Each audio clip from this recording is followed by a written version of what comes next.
শুক্রবার মানে অনেক কাজ, আবার সাথে রান্নাও করতে। হ্যালো এভরিওয়ান, আসসালামু আলাইকুম। সবাই কেমন আছেন? আশা করি যে যেখান থেকে আমার ভিডিওটা দেখছেন সবাই ভালো আছেন এবং সুস্থ আছেন। আলহামদুলিল্লাহ।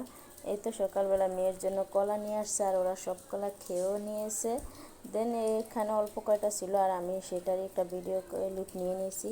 আর এখানে এই তো মুরগি নিয়ে আসছে বাজার থেকে, আর কারেন্ট ছিল না, যার কারণে মুরগিটা ড্রেসিং করাও হয়নি। মুরগিটা সিলে নিয়ে আসছে। তো শুক্রবার আসলে দেখা যাচ্ছে যে কোনো একটা মাংস রান্না করাই লাগে। তো ছেলের জন্য বেশিরভাগই, আমার ছেলে শুক্রবার আসলে মাংস ছাড়া তো ও ভাত খাবেই না, যার কারণে আমার শুক্রবার আসলে কোনো একটা কিছু রান্না করতেই হয়। এই তো এখানে আর বাবা মুরগি নিয়ে আসছে। আর এই যে বিড়ালটা দেখছেন, এই বিড়ালটাই কিন্তু আমার গত পরশু দিন আমার মুরগির রান খেয়ে ফেলছে। 2টা রানই খেয়ে ফেলছে অলরেডি, সেই ভিডিওটাও আমি দিয়েছি। দেন এই কারণে বলছি যে দর দর আবার নিয়ে খা খা খা। এখন দেখি সে ভয়ে পালিয়ে গেছে। আর এই যে এখানে আমি পেঁয়াজ রসুন আদা রসুন সব কিছু বেটে নিয়েছি, আর এখানে তেজপাতা সব দিয়ে এরপর আমি হাতে মেখে আর মুরগিটা বসিয়ে দিব। যেহেতু সকালবেলা অনেক কাজ করেছি, বাচ্চারা এদের শুক্রবার আসলে বাচ্চাদের ইউনিফর্ম দেওয়া লাগে, দেখা যাচ্ছে বিছনা চাদর, তারপর ছোট মেয়ে যেহেতু আছে অনেক কাপড় চোপড় ধোয়া লাগে, প্রায় আমি 1 বালতি কাপড় চোপড় ধুয়ে রোদে শুকাতে দিয়ে আসছি।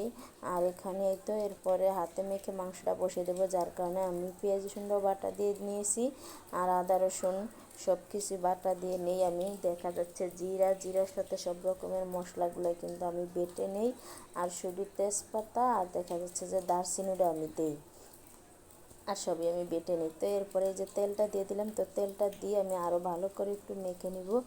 তো মেখে নিয়ে এরপর আমি ভুলে গেছিলাম যে এর সাথে আমি পেঁপে দিব। দেন পেঁপেটাও আমি একটু কেটে নিয়েছি।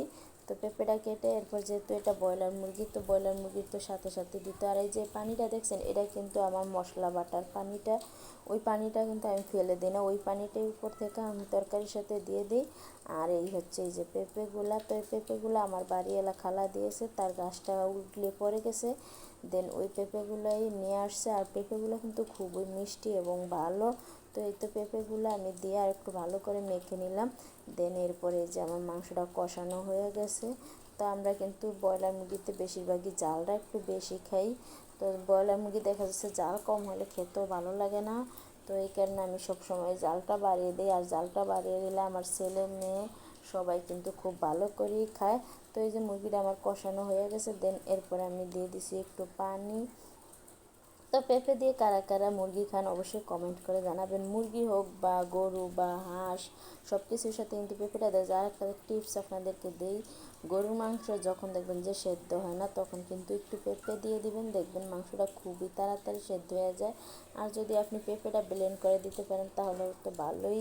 আর আমরা এভাবে কিন্তু বেশিরভাগই যখন দেখি, আমার মা ছোটো থেকে দেখতাম যে যখন মাংস সেদ্ধ না হতো তখন একটু পেঁপে দিয়ে দিত।